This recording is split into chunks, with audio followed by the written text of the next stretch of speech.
मारुतीरायाने खाली पाहिलं तर हाडा मासाचा गोळा पायावर पडेल. अरे मांस पडले आपल्या पायावर. हाडाचा चुरा होता, त्वचा होती, मज्जा होती, तंतू होते, मांस होतं. मारुतीरायाने विचार केला, मांसाचा गोळा आपण मग त्या पायावर पडतो, त्यावर ती अधिकारी असावा. लागलीच पायावरला उचलला आणि हातावर घेतला.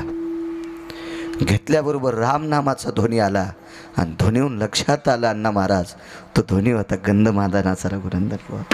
ठास ठास ठास ठास अंतःकरणाचा उमाळा दाटला. बाळा गंधमादन अजून भजन करतोस? जी मालक. मारुतीराय मालक म्हणायचे. जी मालक, जी जी जी जी. बाळा दुपारच्या युद्ध कालच्या सत्रामध्ये तुला कुंभकर्णाने मारलं रे बाळा. जी. अंगातलं सर्व रक्त जिकडं तिकडं उडून गेलंय. भजन करतोस? जोपर्यंत मास वल्लय तोपर्यंत भजन करत राहील. हृदयाशी लावला गोळा. काय वानराच्या कुळात जन्मालास रे? काय वानराचं कुळ पवित्र केलंस तू गंधमादना. गंधमादनानं सांगितलं मारुतीराय नाही, तुमच्या संगतीमुळं बा तुझी येणी संगती उद्धरिल्या शिवानर पंगती. मारुतीराय तुमच्या संगतीत आल्यामुळं आमचा उद्धार आहे. काय इच्छा आहे गंधमादन? काही नाही. जाता जाता एकदा पंढरपुरातल्या मालकाची भेट घ्यायची. पंढरपुरातले मालक म्हणजे प्रभू रामचंद्र. एकदा शेवटची भेट घ्यायची. मारुतीराय बुद्धिमतान वरिष्ठम.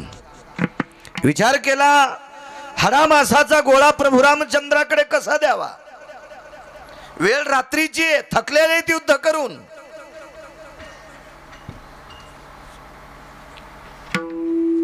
पण शेवटचा श्वास गेल्याच्या नंतरही ज्याची त्वचा, ज्याचं मास राम राम भजन करते त्याला वाऱ्यावर तरी कसं सोडावं. म्हणून रात्रीच्या वेळेला प्रभू रामचंद्राचं पाल, राहुटी, शिबीर जिथं लावलं होतं का पाल, त्या पालाच्या बाजूला मारुतीराय उभेत. त्या हातातल्या हाडा मासाच्या गोळ्याचा रामनामाचा ध्वनी पंढरपुरातल्या मालकाच्या कानावर, प्रभू रामचंद्राच्या कानावर, मालकांच्या कानावर पोचला आणि उठले. कोण? मारुती. काय हनुमान? काही नाही प्रभू. एवढ्या रात्री? जी मालक. यात मध्ये हात प्रवेश केला. मशाल होती लावलेली. ही अवस्था कोणी केली ती माहिती? किष्किंधेचा राजा सुग्रीव. त्यानं नियोजन केलेलं होतं सगळं. त्या मशालीच्या प्रकाशात मारुतीरायाच्या हातामध्ये हाडा मासाचा गोळा पाहिला. माझे देहूतले मालक का म्हणतात गुणगाई नावडी. तो गोळा पाहिला. विचारलं पवन सुता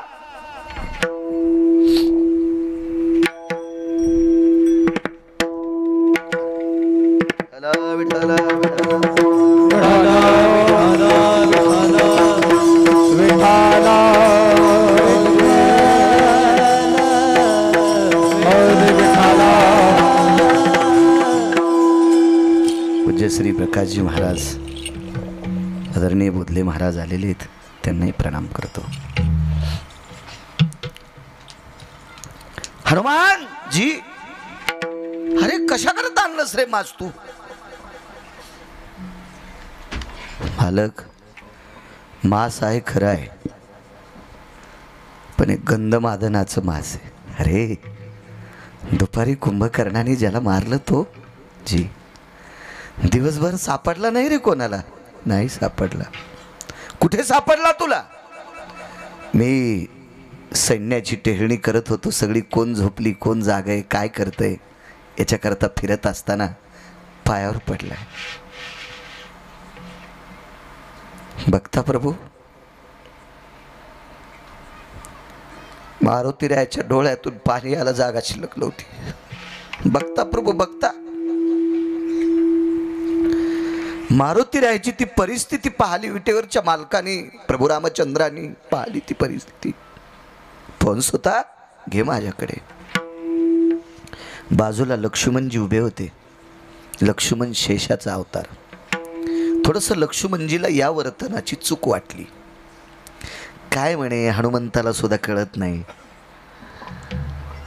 ब्रह्मांडाच्या मालकाच्या हातात मासाचा तुकडा द्यावा, मासाचा गोळा द्यावा.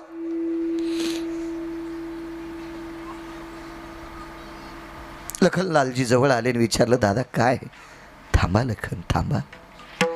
आणि तो हडा मासाचा गोळा ज्या वेळेला देवाच्या हातात आहे त्यावेळेला तो हातावर नाचत होता रामनामाच्या तोडीनं. महाराज त्या हडा मासाच्या गोळ्यातलं ज्या वेळेला रामनाम प्रभूचं नाम स्वतः प्रभूने ऐकलं त्यावेळेला तो गोळा हृदयाशी लावलाय.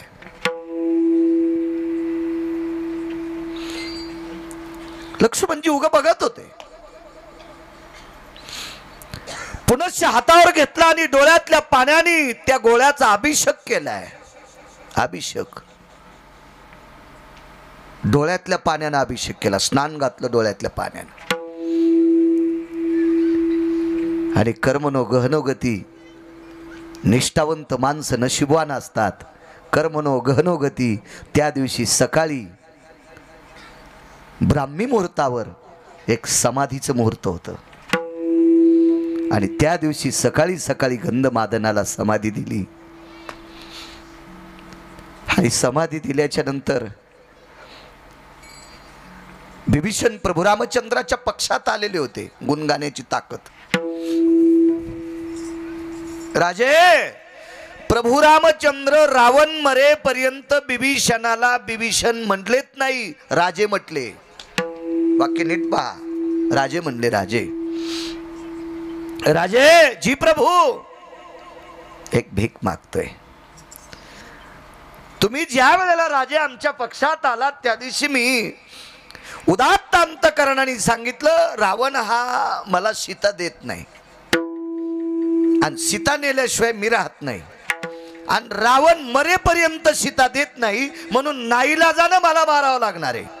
पण रावण मारल्याच्या नंतर उदात्त अंतकरणाने बोधले बाबा भगवान सांगतात मी विभीषणा लंका तुला देऊन टाकलेली. दिलेली वस्तू मागणे हे मूर्खपणा असतो. म्हणून मी भीक मागतोय. माझ्या या पवित्र गंधमादन वारकऱ्याची समाधी तू राजा झाल्यावर सोन्याची कर. पुराणाचा एक दिलासा अंतकरणात ठेवा. पृथ्वीवर जेवढे देश असतील एकाही देशात वारकऱ्याच्या समाधीच्या अगोदर सोन्याची समाधी कोणाची झाली नाही. आणि कोणाला माहित असेल मला सांगा, उद्यापासून पटकान उपरनं नदीत टाकतो आणि त्याच्या चपलाचं मंदिर बांधतो. नाही झाली. नाही नाही नाही नाही. देवाची पण नाही, आधी वारकऱ्याची. पहिली वारकऱ्याची समाधी, ती बी पशुच्या कुळातला वारकरी. समाधी सोन्याची नियमावली लावून दिली. राजे झाल्या उत्सव करत जा, पुण्यतिथी करत जा. महाराज माझ्या देहूतले मालक तुकोबर आहे विटेवरच्या मालकाला विचारत होते, देवा 7व्या अवतारात आवडीनं गुण गाणाऱ्या एका वारकऱ्याची तुम्ही सोन्याची समाधी करता, याच्या पलीकडे दुसरं काय करता? मग गुणगायीनं आवडी इतक्या नाही. पुढे सोडतोय तुम्हाला पुरा, पुढे सोडतोय बघा. आवडीनं गुण गाणाऱ्या वारकऱ्याची समाधी सोन्याची आजही आहे. बरं, वारकऱ्याची समाधी सोन्याची असून आपणही समाध्या करतो. बापाची समाधी केली शेतात, पोरग भंगिरे निघलं, जमीन इकली सतारभाईला. त्या सतारभाईनं जे शिबी आणली याच्या बापाची समाधी वड्यात दाबली. आवडीनं गुण गाणाऱ्या वारकऱ्याची ताकद पहा. आवडीनं गुण गाणाऱ्या वारकऱ्याची समाधी सोन्याची. रघुनंदन बुवा. आणि मरणाऱ्याच्या ताब्यात दिली नाही ना. चंद्र सूर्य तोपर्यंत जिवंत राहणाऱ्या चिरंजीव विभीषणाच्या ताब्यात दिली. काय ते तर कब्जा करू शकते कोणी? अण्णा महाराज काय काय काय इतकी ताकद. म्हणून म्हणले गुण गाईल आवडी, दुसरं नको. पुढे बघा. विभीषण राजा झाल्याच्या नंतर प्रभू रामचंद्र लंकेत पोचले. ते कामग नावाचं विमान होतं असं पुराणकार सांगतात. तशी 14 विमानं होती रावणाकडे. 14. रावणाकडे 127 तात्विक लोक होते. त्याच्यामध्ये तत्वकुंभ नावाचा व्यक्ती फार प्रचंड विद्वान होता. रावणाकडे फार विद्वान होता. तुम्हाला एक सांगू का, ज्यांच्या सोबत विद्वानांची संख्या आहे का ती माणसं कोणाला भेट नसते. आणि ज्याला मोठं व्हायचं का त्यांनी विद्वानांना जवळ घेतलं पाहिजे. जेवायला बसल्यावर दुरण फुटका असावा का चांगला? चांगला. फुटक्या दुरणात वरण टाकल्यावर चपाती येऊस तर दुरण गळून गेला. कुत्र्याहून खातूक चपाती. म्हणून जेवताना पण फुटके दुरण नसावा, तसे सोबत पण फुटके माणसं नसावा. त्या माणसाला वाजून टाकीत असते ते भगिरी. वाजून टाकते. क्षत्र कुठलंही असू द्या, आचरण भ्रष्ट म्हणजे फुटके, नीतिभ्रष्ट फुटके, वैचारिक पातळी खालावलेले फुटके, ही माणसं मोठ्या माणसाला सुद्धा भ्रष्ट करतात. कुसंगे नाडीला साधू सुद्धा मातीत जातोय वाईट लोकांच्या संग. दुर्योधन वाईट नव्हता बरं. दुर्योधनाला 23 हरामखोराची संगती झाली. 23 सगळे 24 होते याच्या सगट, पण हा नंतर झाला. दुर्योधन्या नंतर वाईट झाला. दुर्योधन्या त्याचा पाहुणा नाही तुमच्याकडं, मी नाही द्याल दुर्योधन म्हणित. शकुन्या, दुःशासन्या, जयद्रथ्या लात मारली होती अभिमन्यूला, हरामखोर होता. पुन्हा एकाचं नाव सांगू, हिन्मक, इतका भ्रष्ट आणि बुजदिल होता. द्रौपदीच्या चोळीची गाठ सुटल्याच्या नंतर ह्या हरामखोराला अगोदर दिसली होती. याचं नाव आहे हिन्मक. वाची जा महाभारत नीट. कारण त्या काळात त्रेतायुगात एकच रावण होता, ढकलं. पण या इंटरनेट जगात पावला पावनाला दशरथजी रावण आहेत. म्हणून महाभारतातले मुद्दे पाठ असणं गरजेचं आहे. कसं जगावा इथून महाभारतातून मिळल. ठेवत जा खिशात बारीकशी जागा त्या महाभारताला सुद्धा. त्याच्यातला तात्विक विचार द्वारकेच्या मालकांचा पहा, जगता येईल नीट. नाही तर भंगिरे चुरगाळून टाकतील तुम्हाला. संगतीमुळे दुर्योधन खराब झाला. तुम्हाला एक सांगू काय, 24 मध्ये एक इतक्या चांगल्या बापाचं पोरग होतं. त्याचा बाप किती चांगला सांगू का, जगात 2 नंबरचा विद्वान.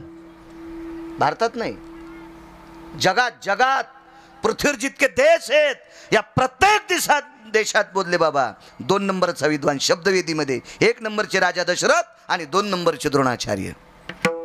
किती विद्वान. यांनी कृपा केल्याच्या नंतर भगवान अर्जुन इतके मोठे झाले की अर्जुनाची पाठ काशीतल्या मालकांनी थापटिली.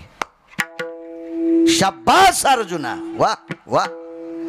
म्हणजे अर्जुनाला इतके मोठे करणारे द्रोणाचार्य किती मोठे असतील.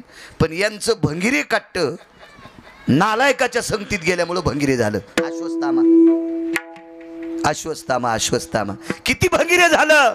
तुका म्हणे अंगी राखिली दुर्गंधी, तुका म्हणे अंगी राखिली दुर्गंधी, तुका म्हणे अंगी राखिली दुर्गंधी, तुका म्हणे अंगी राखिली दुर्गंधी. अश्वत्थामावती पांडव, अश्वत्थामावती पांडव, अश्वत्थामावती पांडव. तुका म्हणे अंगी राखिली दुर्गंधी, अश्वत्थामावती पांडव पुत्र. किती भंगीर. द्रौपदीचे झोपीत 5 लेकर कापले. किती नालायकपणा आहे. म्हणून आजही कपाळाचा मणी काढा आणि रक्त मासपू पडतंय. किती चांगल्या व्यक्तीचा मुलगा, मुनी श्री द्रोणाचार्यांचा पुत्र. राजे हो, या द्रोणाचार्यांचं दर्शन घेऊन पंढरपुरातला मालक रथात बसत होता. एवढे अधिकारी, पण पोट्ट भंगिरेच्या नादी लागलं.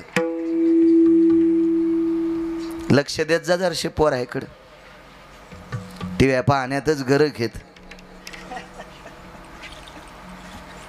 लेकरं लहान असताना तुळशीला येडे घालण्यापेक्षा, लोकायला दाखविण्यासाठी पुस्तकं वाचण्यापेक्षा लेकराकडे जास्त लक्ष घाला. हे सर्वात मोठा परमार्थ आहे.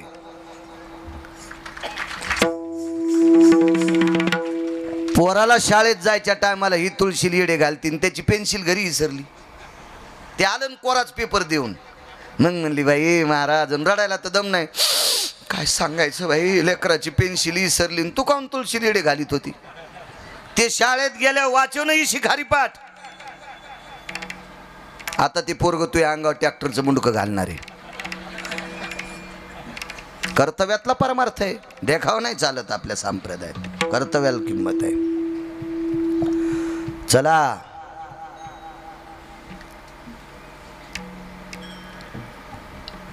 एवढ्या विद्वानाच्या सानिध्यातला रावण, म्हणून नाकात दम आला पंढरपुरातल्या मालकाला रावण मारण्यासाठी. रावणासोबत विद्वान लोक फार होते, आचरणशील लोक होती. हो, चुका करू द्या त्यानं, पण त्याच्या सोबत माणसं बरी होती. म्हणून पंढरपुरातल्या मालकाला सुद्धा जर जर जर जर गाम सोडा होता त्यानं. एका विमानात प्रभू रामचंद्र अयोध्येत पोचले आणि कालांतरानं काही दिवसानं लंकेतनं एक पत्र आलं. ते पत्र आलं आवर्षणाचं. जीनच्या पॅन्टीवाल्याला आवर्षण कशाला म्हणते सांगता येतं का? मराठवाड्यात राहतो आपण. तुम्ही मराठवाड्यातच येत ना? कशी मराठवाड्यात येतात? मराठवाड्यात मराठी भाषा आपल्याला किती कळायला पाहिजे. आवर्षण कशाला म्हणते? आवर्षण किती किती भागवत, किती रामायण, किती प्रवचन, किती कीर्तन, किती सप्ते झाल्यावर आपल्या डोक्यात प्रकाश पडेल. तुमचं चाललंय काय माहिती आहे का? सगळे कार्यक्रम करायचे, महाराजाला पाकिट देऊन महाराज श्रीमंत करायचे. आपण असेच उपरनं झटकेलं की चलो. तुमचं काम झालंय चोर पंक्चर सारखं. आमच्या मित्राची गाडी होती, दुकानावर नेल्यावर पंक्चर गवसत नव्हतं आणि घरापुढे गाडी लावल्यावर हवा राहत नव्हती. आणि दुकानात नेलं की ते साबणा लावला उपाय, पण पंक्चर गवसत न. आणि दारापुढे गाडी लावली की हवा लाग राहीन. सकाळी हवा मारले शो जाताच येईन बारीकच पंक्चर. काही लक्षात नाही. चला महाराज बोलते राहा, पैसे घेऊन जाते राहा, आम्ही आमचं चालूच ठेवू. नाही, काळाची गरज आहे.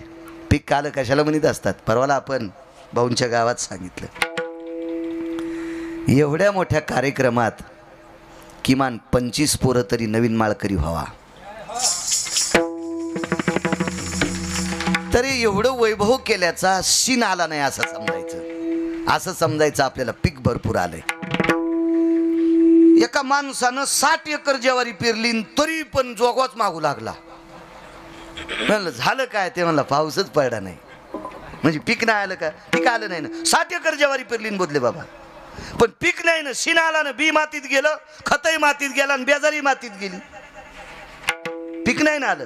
पीक येणं गरजेचं आहे. मुद्दा सांगतो, एका माणसानं 4 एकर जमीन विकून बापाला पैसे लावले आणि बाप वाचला. ते आता कुठे माहिती आहे का? नाशिकला वॉचमनकी करते ते पोरग. मोठ्या माणसाच्या घरी वॉचमनकी करते. त्याला मी भेटलो काल त्र्यंबकच्या वारीला गेल्यावर. मी म्हणलं दादा काय? म्हणला महाराज जाऊ द्या 4 एकर जमीन, पण दादा वाचले राव. मला शीन नाही आला, पण शेवटच्या टप्प्यात डॉक्टरांनी सांगितलं वाचण्याची शक्यता कमी आहे. मग मात्र जमीनही जात होती आणि बापही जात होता. जमीन जाऊ द्या, पण बाबा वाचले, शीन नाही आला. एवढ्या मोठ्या कार्यक्रमात उद्या काल्याच्या दिवशी 25 पोरं तयार व्हा, 11 तरी तयार व्हा. घाला माळी घाला. आणि माळ घातल्याच्या नंतर ज्याचं काय नुकसान झालंय ते मला लिहून ठेवा. गिरगावचा बाळ्या भरून देईन. चांगलंय माझ्याकडे. मला असं काय असं गाफील समजू नका. बरं आहे माझा काळ चांगलंय माझ्याकडे. असं नानाला यांना सगळ्यांना माहिती आहे. तेवढ्याच्या नानांना माहिती आहे, अण्णा महाराजाला माहिती आहे, रघुनंदन महाराजाला माहिती आहे. मी धोत्रावा असलं म्हणजे मला येड्यात काढू नका. म्हणून बऱ्यापैकी धोत्रावाल्याला येडपट समजी देत ना. कोण डॉक्टर तिकीट देत नाही लोक. काय मामा एवढी मोठी 100ची नोट आणि 10 रुपये तिकीट येड्यात काढतं. मी कंडक्टरला म्हणलं धोत्रावाल्याला येड्यात काढी जाऊ नको. धोत्रावाल्याचं नोटावर चित्र असल्याशिवाय नोट चलत नाही भारतातली. येड्यावानी काय करायला तू आज येडपटवानी? मोठ्यांचा आदर करी जा. तुम्ही सुद्धा टिकल्यावाल्यानो जरा लुगड्यावाल्या बायाचा आदर करी जा. यायनं एक टायमाला उपाशी राहून संपात्या कमील्यात म्हणून तुम्ही तुपात बुडून चपात्या खालात. तुमच्या सासऱ्यानं सासूला जमीन इकून जर गोव्याला नेलं असतं ना, तुमच्या सासऱ्यानं सासूला प्रॉपर्टी इकून जर गोव्याला नेलं असतं ना, तर तुम्हाला मुंबईला इटा उचलायला जावं लागलं असतं. म्हाताऱ्या लय खुश झाल्या हो, लय खुश झाल्या, लय खुश झाल्या. मग म्हाताऱ्याला बी एक सांगतो, तुम्हाला पोरग झाल्यामुळं दुसऱ्याची सून पोरगी तुमच्या इथं आली, तिलाही लेक म्हणून सांभाळी जा ना. तुमची सुद्धा लेक कोणाच्या घरी आहे ना. तुमच्या लेकीचं चांगलं हो असं वाटत असेल तर सुनाचा पण आदर करा. आता सुनाही खुश झाल्या. एक तरी बोललं की राग येतो नो. आणि काय घेणे आपल्याला उगत काऊन फुफुटा अंगावर घ्यायचा. फुकट यायच्या शापान जळायचा आणि बाळ्या पहाटच्याला. त्याच्यामुळे नको. पुरुषांना साधं समजायचं नाही. 5ची मोटर चालू आणि दांडात पुरुषन पड, ऊस कोरडा आणि एरंडच भिजले. हो फुटला दांड. हा तसं यायला साधं समजायचं नाही. तुम्ही म्हणा का हेड्या वाकड्या बाया साध्या सुद्या बापा. यायच्यातल्या एका बाईनं शाप दिल्या, पंढरपुरातल्या मालकाचं एकच पोरग वाचलं, बाकी चटमेले. 56 कोटी येतो, एक वाचलं नाही. एक ते बी एक का वाचलं, एका वारकऱ्याचा प्रसाद खाल्ला म्हणून वाचलं. त्याचं नाव आहे वज्र, बाकीचं हे का साधे आहेत का. बापरे. यायच्यातल्या एका बाईनं शाप दिला तर अयोध्येतल्या मालकाचा संसार नीट झाला नाही. हे का साधे आहेत का. फार अधिकारी आहेत, पण आचरणात वागल्यावर तर अधिकार. हो विढाला विढाला विढाला.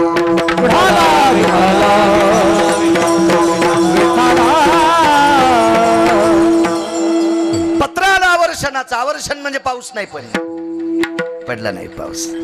पत्र वाचिलं प्रभू रामचंद्रानी. मर्यादा पुरुषोत्तम जगदानंद कंद जगतपते अयोध्या नरेश आपल्या चरणी साष्टांग दंडवत प्रणिपात. आपला विभीषण पत्र लिहिण्यास कारण की मागच्या या 9 नक्षत्रामध्ये एक थेंब सुद्धा पावसाचा पडला नाही. खाऱ्या पाण्याच्या समुद्राचा वेढा आमच्या चारी बाजून आहे, पण आमच्याकडे पाण्याची फार अडचण आहे. पाऊसच पडला नाही, याच्याकरता जनता हैराणी पाण्यासाठी. प्रभू रामचंद्रांनी पत्र घेऊन आलेल्या सेवकाला विचारलं, मागच्या 5-7 महिन्यात काही उत्सव झाला का. नाही झाला म्हणजे. लगेच लिहिलं, आदरणीय राजाधिराज लंकेश विभीषण महाराज, आपल्या नगरीमध्ये एका वारकऱ्याची समाधी आहे. त्या वारकऱ्याचं नाव आहे गंधमादन. या वारकऱ्याचा समाधी उत्सव करा, पाऊस पडल. पत्र परत आलं. विभीषणाने रात्री पत्र पाहिलं. पहाटे समुद्र स्नान आटपलं. संसारातली सगळी लोक कुटुंबातली समुद्रावर गेली. गुणगायी नावडिया. नुसती समाधी सोन्याची झाली इतकं नाही, कायमस्वरूपी एका चिरंजीव अभिषेक करतो इतकंही नाही. आवडीनं गुण गाणाऱ्याची ताकद किती मोठी. निसर्ग बदलायची ताकद आहे. या निसर्गातली पूर्ण क्रिया बदलायची ताकद ही निष्ठावंत वारकऱ्यात आहे. गुण गाणाऱ्यात ताकद येते. समाधीचा उत्सव झाला, अभिषेक झाला, पंगती झाल्या. सकाळी सकाळी पहाटे सर्व कार्यक्रम आटपला. 12-12:30 वाजता आपापल्या ठिकाणी निघून गेले आणि 1:30-2 वाजता समाधीतून एक ध्वनी निघतो. ती समाधी होती गंधमादनाची, आवडीनं गुण गाणाऱ्या वारकऱ्याची.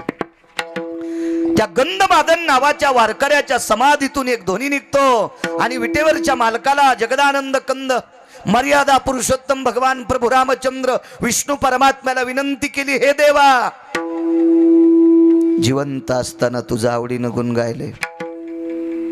देवा, राक्षसानं मारलं तरी रक्तातूनही तुझं गुण गायलं, हाडातून तुझं गुण गायलं, मांसातून तुझं गुण गायलं, मज्जातून गुण गायलं, तंतूतून गुण गायलं, त्वचेतून गुण गायलं, अंगावरच्या रोमातून गुण गायले. देवा, हे गुण गाण्यामध्ये तुला काही मागितलं नाही. इतका निष्काम भक्त आवडीनं तुझं गुण गायलंय. मग देवा, आवडीनं गुण गाणाऱ्या वारकऱ्याची समाधी सोन्याची करतोस. आवडीनं गुण गाणाऱ्या वारकऱ्याचा समाधी उत्सव करतोस, पुण्यतिथी उत्सव करतोस. आणि आवडीने गुण गाणाऱ्या वारकऱ्याची समाधी ज्या नगरीत आहे त्या नगरीतल्या लोकांना जर पाणी प्यायला भेटत नसल तर माझ्यासारख्या वारकऱ्याचं जीवन दिक्क आहे, दिक्क दिक्क जीवन. विनंती आहे प्रभू, निष्ठेनं जर आवडीनं तुझं गुण गायला असेल तर आज पाऊस पडावा. दिवस होता चैत्र महिन्यातली शुद्ध तृतीया. चैत्र महिन्यातली शुद्ध तृतीया. बदले बाबा, पाऊस पडत असतो त्या दिवशी. अवकाळी पडन, मोसमी कसा पडेन. आणि चैत्र महिन्यातल्या शुद्ध तृतीयेच्या दिवशी दुपारी 2-2:15 वाजता पाऊस झाला आणि लंकेतल्या लोकांची तहान भागली. ही आवडीनं गुण गाणाऱ्या वारकऱ्यात ताकद आहे. म्हणून देहूतले मालक म्हणतात, हो गुण गायीन आवडी, गुण गायीन आवडी,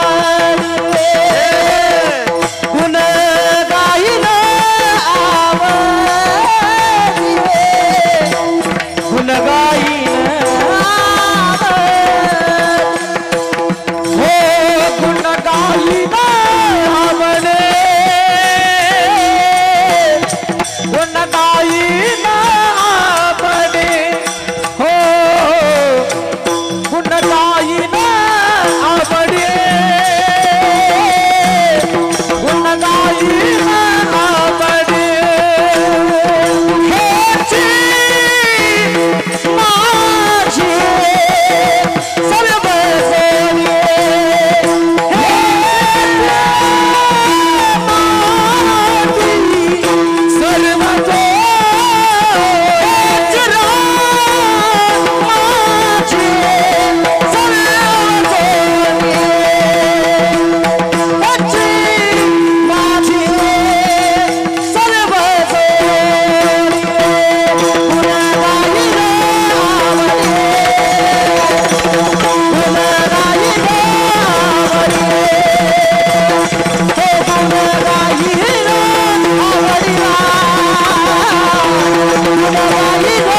घेतली ताकद, पण आवड बरं. एवढी आवड गुणगाण्यात ज्या गंधमादन वारकऱ्याकडे होती, त्याचा आजही चंद्र सूर्य येतोपर्यंत त्याचा उत्सव चालत राहणार. ही आवडीनं गुण गाणाऱ्याची ताकद आहे. म्हणून देहूतले मालक म्हणले, देवा कशाला काय दे तुम्हाला, मला एकच देऊन टाक, मी फक्त तुझं आवडीनं गुण गावा. पुन्हा एक पुरावा सांगतो. वेळ आपल्याला 14 मिनिटं शिल्लक आहे. लोकांना त्रास देऊ नये. ट्रॅक्टर किती बी रघुनंदन महाराज महागाईचं घ्यावा, पण आपला बांध आला की वळीलं पाहिजे. दुसऱ्याच्या शेतात नाही घालावं. भांडण होत असतं, हाय का नाही. बांधाला कशाला येणं द्यायचा, मधात काजू बदाम लावा ना, बांधाला गेल्यावर तिकून शेल्यावर मग पाय देतून बांध बारीक करतो सोंबळ्या कुठला. आपलं मधात सांगायचं, कशाला पुढे जायचं आहे की नाही. आपल्या वेळेत माणसं जेवायचे. एका व्यक्तीनं लय गुण गायलं देवाचं. 2 नंबरचा पुन्हा एक वारकरी सांगतो. त्यानं मोठाल्यांचं गुणच गायलं नाही. दशरथराव गुण गायलं नाही. त्यांचे भाऊ मात्र एका मोठ्या राजाचे गुण गात होते. राजा तसा भ्रष्टच होता. नाव घरी गेल्यावर पहा त्या राजाचं नाव काय असेल तर सगळ्या गोळ्या एकखट्या घेतल्यावर रिॲक्शन येत असते. तुम्ही घरी गेल्यावर पाहणं. मी गुत्त थोडं घेतलं सारं सांगायला आहे का नाही. एका श्रीमंत राजाचं गुण गायचा एका वारकऱ्याचा भाऊ. आता श्रीमंताचं गुण गायलं पैशाला कमीत नसती बघा. मला सुरुवातील बैल नव्हते, पण शेती एक नंबरच. सकाळी उठलं, देवाच्या दर्शनाला जाच्या आधी 2 साखरेची कंजीबेव टाकीत होतो. घाण बोलायचंच नाही. आणि मग खाल्लाकडे चिचपट्टी होती आम्हाला. त्या चिचपट्टीतल्या कापसामध्ये जरा जरा तण झालं. वापसा होती. आणि पक्क लक्षात घ्यायचं, आज गडी कोणाचा पडीवर आहे इतकं मात्र लक्षात घ्यायचं. गडी कोणाचा पडीवर आहे. आता गडी पडीवर असल्या बैल तरी कामेच येत ना का. मालक का गळ्यात बांधून थोडाच जाणार आहे दिंडीला. गडी रिकामा असल्या गडी बैल घरीच येत ना. मग ज्याचा गडी बाजाराला गेलाय त्याच्या दारातून मुद्दाम, वा वा अण्णा आहेत का काय, हो बसले निवांत, हो रे बाळू कुठं, काय नाही ऐकून आलो शेताकून चिचपटीत गेलतो, तुमचाही मळा पाहून आलो. काय कापूस आहे अण्णा तुमचा, वा वा वा वा वा वा. एका एका कापसाला 1,500 बोंड इतके असतील. होय स्तुती करायची म्हणल्या काय, आपल्या काय पोटात डबा उठायचा. काय कापूस आहे म्हणजे तुमचा. अण्णा म्हणजे अण्णा महाराज नाही बरं. काय कापूस. आणि त्याच्या कापसात सशी लपत नव्हते दशरथराव.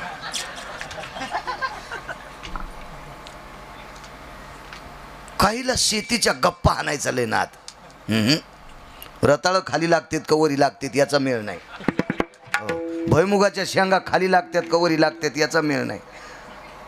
मकाला कंस शेंड्याला लागतात का बुडाला लागतात का कमराला लागतात याचा पता नाही. पण गप्पाला हाणणार असं की ज्याला 100-200 एकर जमीनच आहे. हो शेती कळाली पाहिजे. तुम्हाला एक सांगू का, ग्रंथ पाठ केले एका महाराजानं, पण शेती कळत नव्हती. त्याचं ऐकलं म्हणजे तुम्ही मातीत जाणार. वारकरी संप्रदायाचा व्यासंग आहे. या संप्रदायातला एक बी महात्मा शेती कळत नव्हता असा नव्हता.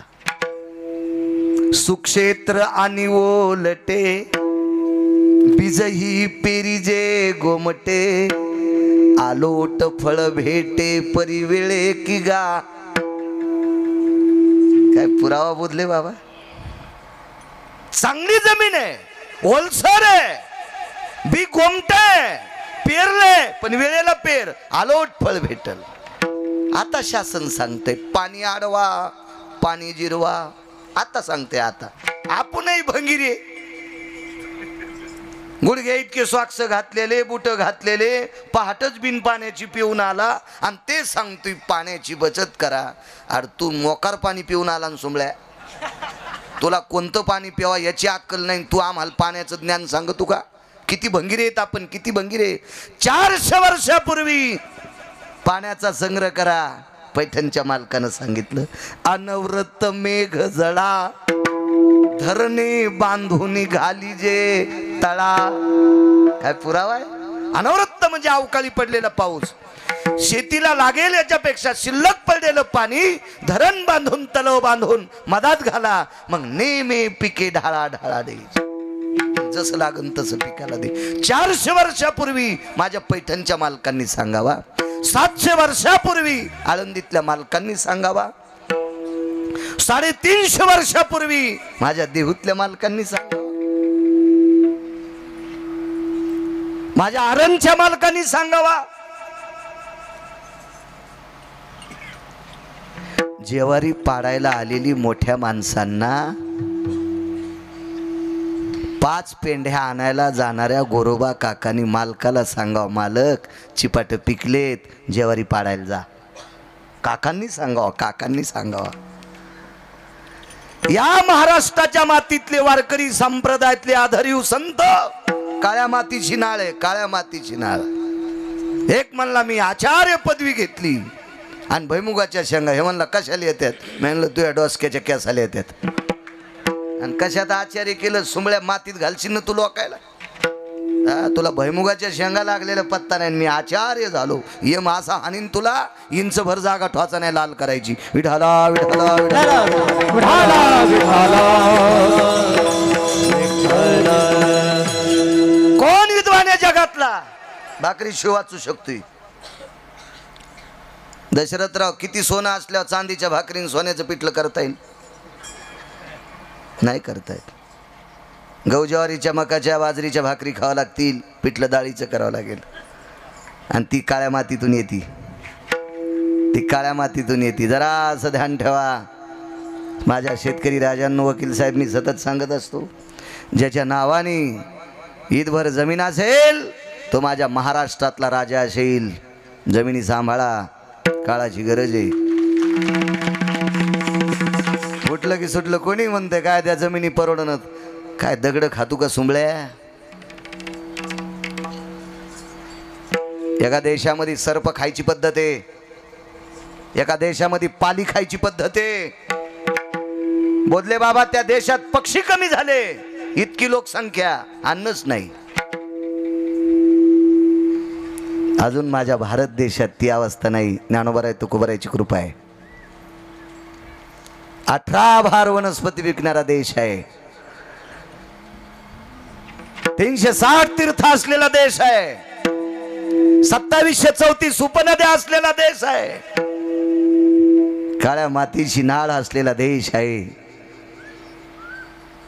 लग्न अचानक जमलं एक जणाचं. साखरपुडा होता, साक्षीगंध. 1 लाख लोक जमले. तुमच्यासारखा माणूस होता, छोट्यातून मोठा झालेला. त्यांनी सांगितलं, दादा ऐक रे, ऐक, लाख लोक जमलेत, घे साखरपुड्यात लग्न लावून. हे म्हणलं, पण यायला स्वयंपाक करायची आता तयारी, फोन केल्यावर पुन्हा 1.5 लाख लोक येतील. तर पोरीचा बाप म्हणलं, मला नका साधं समजू. ते होतं दिसायला साधं, पण म्हणलं मी करतो व्यवस्था, तुम्ही 4-5 लाख लोक येऊ द्या. त्याचे मित्रही देशात होते ना. त्यानं लगेच फोन फिरिला की चपात्या करायची मशीन आली विमानात. विमानतळावर उतरली, हेलिकॉप्टर मध्ये टाकली, रानात हेलिपॅड केला, मशीन आली. बोधले बाबा, वरण करायची मशीन आली. 5 लाख लोकांचं वरण करायची मशीन. फक्त इकून तुरी टाकल्या, मसाला टाकला, तुरी घोळून निघल्या, टरकलं निघले, पाणी टाकलं, मसाला टाकला, पलीकडे आपण मग त्या फोडणी वरणच वरण. बंध्या साळी टाकल्या, साळी कांडून भात शिजला, पांढरा शुभीत भात.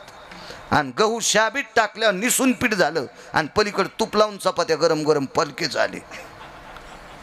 हे असे 2-4 10-5 पुस्तकं शिकलेले येडगळ कांदे. हे वटकन लावायच्या कामी नाही, ताट हरपत असते. कोणीकडे वटकणी असे असतात ना, काही काही बैंगणे, बैठकी हुंगे, काही काही लोकांच्या बैठकी हुंगायला सोडलेले हे डुकर. आणि त्याच्यावर विश्वास नाही ठेवला पाहिजे. हे सकाराम तात्याचा चहा पितून तुकाराम तात्याला म्हणलं, हा चहात पाणीच होतं, आणि तुकाराम तात्याची तर दूध पिलं. हा काय ते दूध, त्याची मसड गाव खराला चरती. आणि तुकाराम तात्याचे तर दूध केल्यावर अंशीराम तात्याची तर पोहे खाल्ले. हा जिजील पोहे नीट करता येत नाही. आणि अंशीराम तात्याची तर पोहे खाल्ल्यावर भास्कर तात्याची तर गेला, त्याची तर शिरा खाल्ला, हा काजू टाकलेत नव्हते. हे अशा अवलादी तुमचं काय नीट करणार आहे आता? हा हे ज्याचं खातेत त्याची वाशे मोजितीत, हे तुमचं काय बरं करणार आहेत? हे प्रत्येक गावात अशी एक टक्का असतेत बघा. हे बैठकी होंगे असते ते, यायच्यापासून सावधान बरं अण्णा महाराज. सावधान सावधान. असे 4 जण म्हणले वा वा वा वा. हाताचे बोट कमी पडल्या, तोंडात पायाची घालू लागली. बापा बापा बापा, 5 लाख लोकांचं वरण, 5 लाख लोकांच्या चपात्या. काय काय भात झाला, काय ती आमटी, काय ती कढीन. एक साधा माणूस होता, साधा. आमंत्रण आल्यावर ऊसाला पाणी देता देता हातपाय धुवून तसाच लग्नाला आलेला होता. ते जवळ बसला आणि मिशावर असा ताव द्यायला. म्हणला काय वटवट करायला रे डुकरा. मशीन दळायला लागला. इतक्या लाख लोकांच्या चपात्या केल्या आणि तितक्या लाख लोकांचं वरण केलं आणि इतक्या लाख लोकांचा भात केला. अशी तू या साहेबाकडे मशीन आहे का भंगिरिया? बटन दाबल्यावर ज्वारी तयार होती.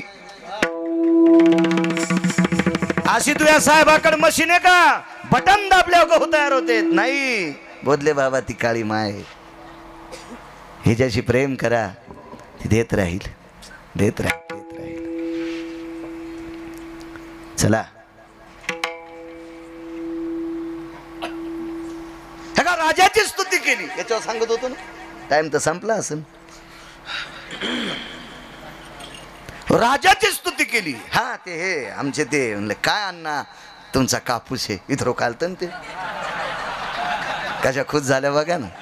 अहो भंगारा ऐकल्या इतक्या खुश. आणि आधी ओरिजिनल सांगू लागलो जशा पिराला कापायला न्याच्यात अशा बसल्या होत्या. काय भंगार आवडतो माणसाला, कशी उकळला जसा मंडपाचा कळकळ करायला. देवाचे चरित्र नावडे सर्वता विनोदाची कथा गोडवाने, विनोदाची कथा गोडवाने. देवाचे चरित्र नावडे सर्वता विनोदाची कथा गोड लागे, विनोदाची कथा गोड लागे. हो देवाचे चरित्र नावडे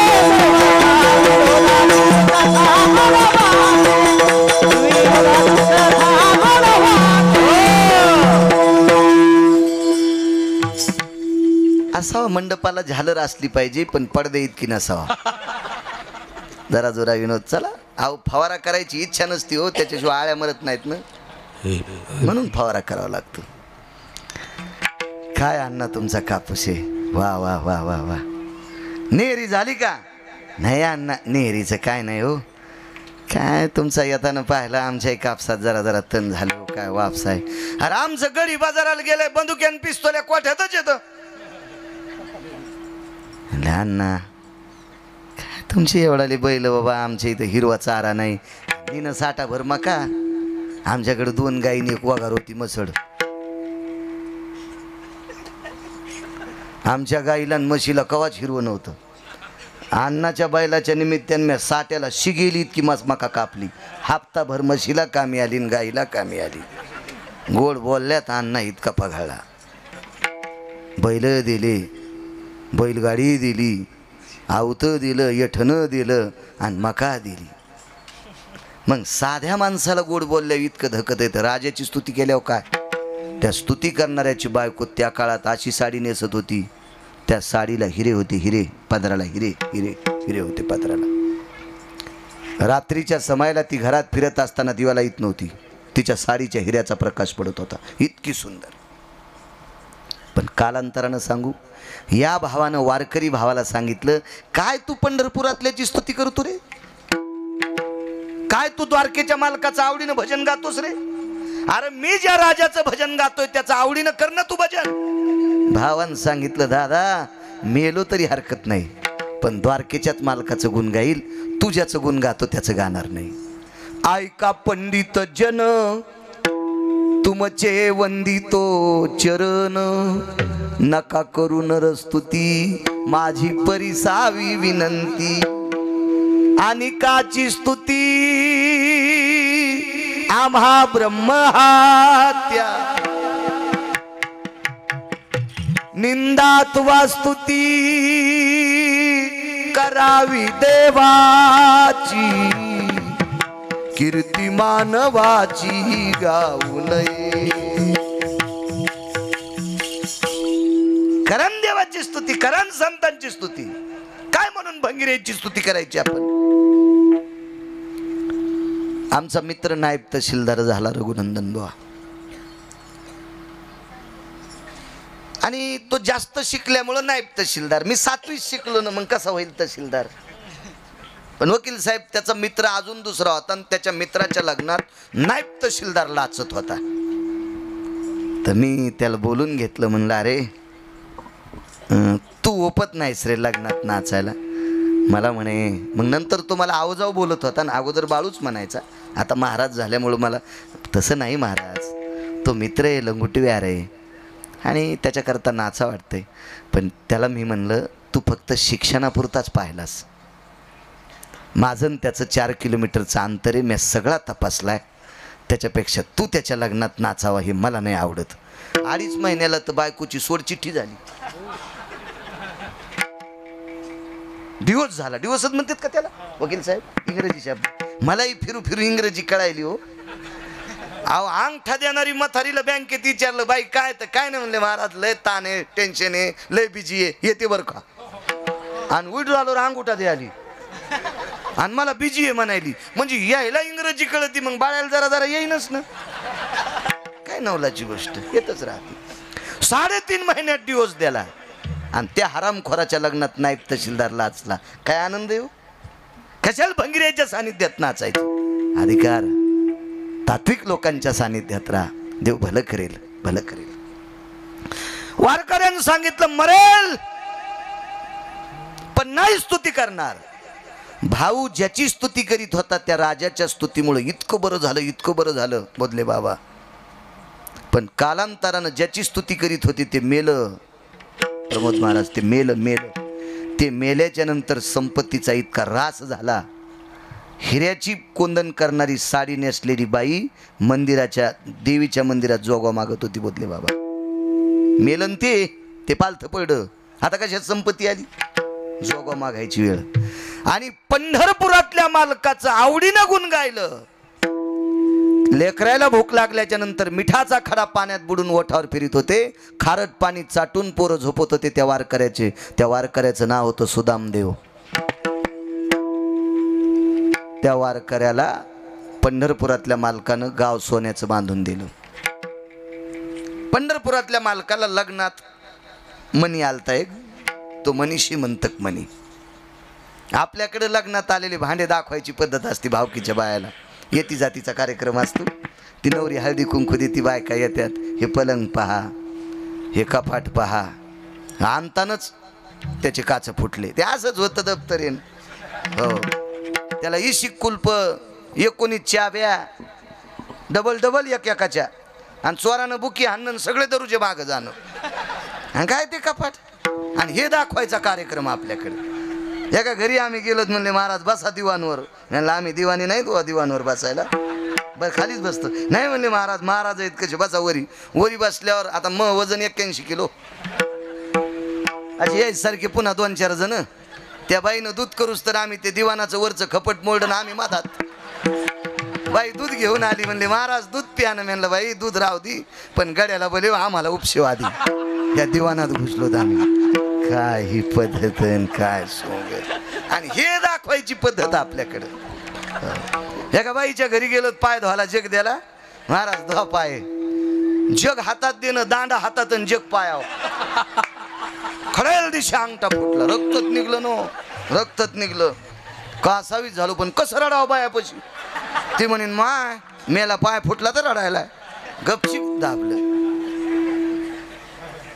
तर शांत बसल्या. म्हणले महाराज नेमकं काय. म्हणलं काय नाही बाई, पायावर जग पडा. बाई महाराज काय सांगायचं बाई, आमच्या घराला महाराज लोकांचं वळण आहे, वारकरी परंपरा आहे. आमच्या इथं माणसं महाराजाच्या पाया पडतेत, म्हणून आमच्या भांड्याला पण सवय लागली. मी म्हणलं बाई तू इतकी चालू, तुला आमदार केल्यावर तालुका इकसीन. हो ना, जगाचा चालू पाण्यान मोह पाय पडायली काय कसे माणसं उकळले बघा, यायला वाटायला आत्ताशी कीर्तन सुरू झालंय.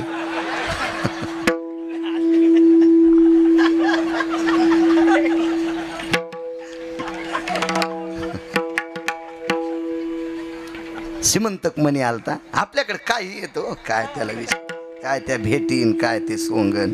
आमची पोरगी दिली ती इकडे, आमच्या गावातली इकडेच दिली ती, तुमच्या इकडेच. सासू जरा हलकट होती,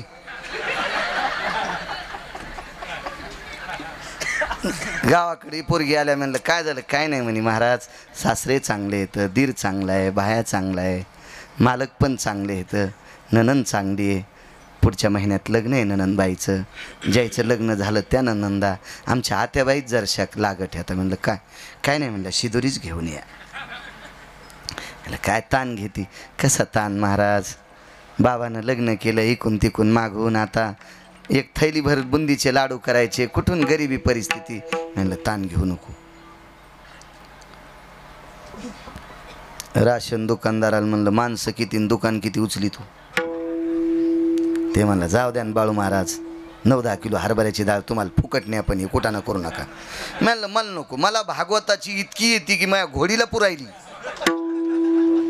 घोडी माझ्याकडे मस्त असते चांगली, भागवताची इतकी डाळ येते, मी खाऊन उरलेली घोडी खाली, मला तूही नको डाळ. फक्त या गरीबाच्या पोरीची शिदोरी जाची यायला 10-15 किलो. कुठं नाही म्हणालो बाबा मी, हे देऊन टाका. देऊन टाकली. तिने म्हणलं 1 कटा साखरेचा, बरोबर काय हरकत नाही, देऊन टाकलं. आणि लाडू करायला भावकीच्या बा यायला काय पैसे द्यायचं काम नाही, कोकाचा बोट, चहाचा घोट, चल होय घराला. ते मानाचा चहा असतो ना, आणि तो चहा कसा किर्लोस्कर नाचा आईल, दुधाचा पाता नाही तरी पण प्याचा, ते लग्नातला मानाचा असते, ते घाणा घालायचा, ते शिदुरी करायचा चहा, कोकाचं बोट, चहाचा घोट, निघा घरी निघा. मग ते लाडू करून घेतले आणि त्या पोरीच्या माईने सांगितलं महाराज बाई तुमच्यामुळं एवढा शिदुरीचा मेळ झाला, तुम्ही जा ना शिदुरी संग. तर मी आणलं बाई आता मला ज्या दिवशी कीर्तन नाही त्या दिवशी जाईन, तू काहून आमच्या घरावर JCB घालायली. हो ना, हा कीर्तन बुडून कसं जावं. नाही म्हणे कीर्तन नाही त्या दिवशी. मग निरोप केला, आम्ही निघालोत. आता गाडीला पैसे नाहीत काय नाहीत, माझ्याकडं तेव्हा गाडी नव्हती. मग असंच 1-1-11 1-2-12 एसटी फेस्टी कोणाच्याला हात देणं जाणं.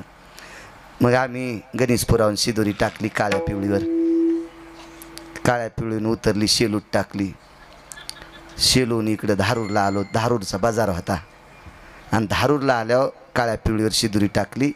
पण त्या धारूरचा बाजार असल्यामुळं आम्ही युरियाच्या थैलीमध्ये लाडू होते, रिकामी खताची धुतलेली युरिया खताची थैली, त्याच्यात लाडू होते. आणि बाजार संपल्यावर युरिया खताच्या थैलीत एक जणाचं दुकान होतं, बुटा चपलं शिवायचं, त्याच्यातच होतं. आणि मग आम्ही कळमदा उतरल्यावर थैल्याची झाली बदला बदली.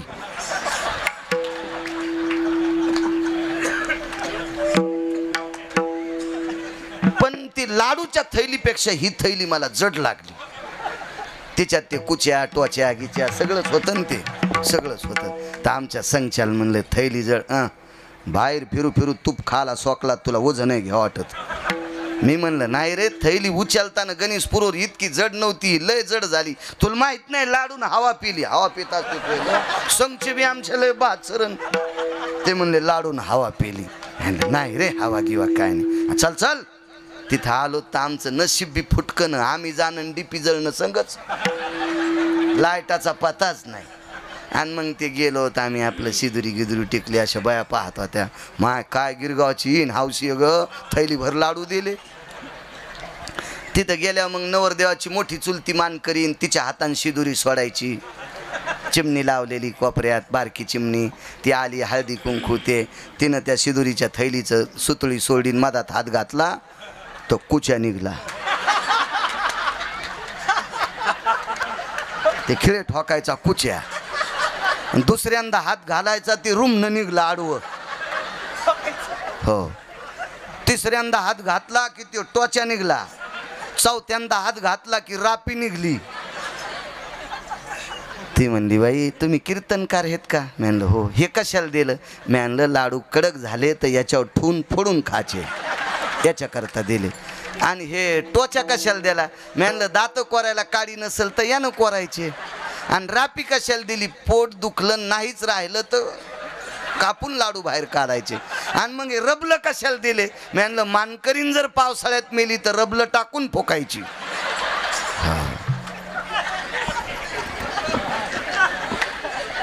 उजडूच तर चलू द्यायचं का पहाटच्या काल्यापासून? काय नाही बाबा, तुम्ही असाच पटका बांधायचा सकाळी 10 वाजता. काय नाही, चलत राहते. पाय शेठजी घणो चोख हो. 13 कम 85 90 कम 87. अजून 1 तास म्हणले.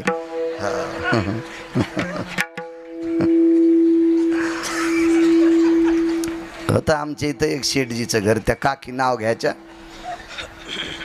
12 रुपये की गाडी 15 रुपये को घोडो आणि ठाको शेठजी मारो पीछा नहीं छोड़ो.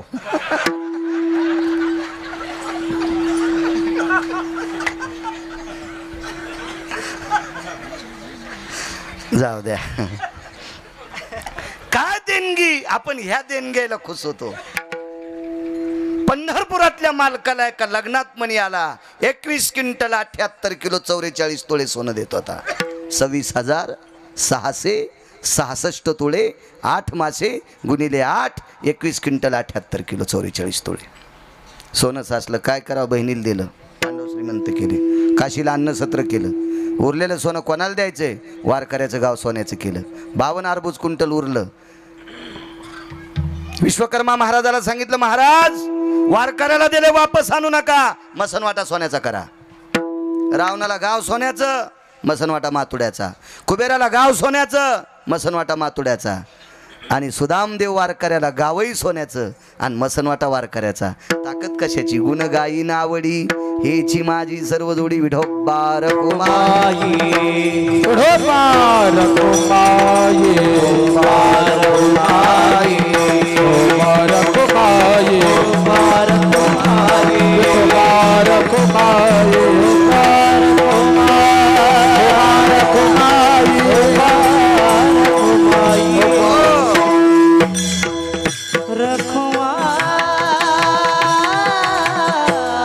सद्गुरू रामचंद्र महाराजांच्या परंपरेतले आदरणीय पूज्यश्री प्रकाशजी महाराज बोधले.